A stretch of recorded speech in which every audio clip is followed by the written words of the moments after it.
Ya keçməzdən əvvəl kanala abunə olmağı və videonu bəyənməyi unutmayın.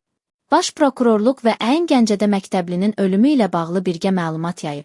Axar Az xəbər verir ki, birgə məlumatda mayın 12-sində 2007-ci il təvəllüdlü Elgün İbrahimovun Gəncə şəhərində müalicə aldığı xəstəxanada ölməsi faktı ilə bağlı şəhər prokurorluğunda cinayət işinin başlandığı və intensiv ibtidai istintaq tədbirlərinin aparıldığı qeyd olunub. Hazırda iş üzrə daxili işlər orqanları ilə birgə zəruri və təxirəsalınmaz istintaq və əməliyyat axtarış tədbirləri həyata keçirilir.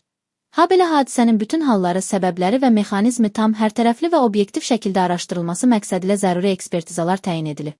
Bununla belə təəssüf hissi ilə qeyd olunur ki, bəzi sosial şəbəkə istifadəçiləri tərəfindən hadisənin təfərrüatlarına dair istintaq orqanı ilə dəqiqləşdirilməmiş, istintaqın hazırki mərhələsində müəyyən edilmiş hallarla ziddiyyət təşkil edən, o cümlədən zərər çəkmiş şəxsin bədənində aşkar edilmiş xəsarət izlərinin yeri, sayı, xarakteri və mənşəyi, o cümlədən bu xəsarətlərin hansı şəraitdə baş verdiyinə dair reallığı əks etdirməyən məlumatlar yer alır.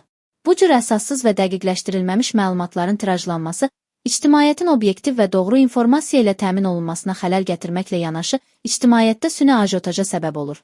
Bildiririk ki, qeyd olunan cinayət işi üzrə hadisə yerinin baxışı və əldə edilmiş ilkin sübutlar əsasında bütün mümkün versiyalar, o cümlədən intihar, ehtiyatsızlıqdan ölümə səbəb olma, habelə şəxsin yıxılması və ya ona ağır bədən xəsarəti yetirilməsi nəticəsində ölümün baş verməsi yoxlanılır.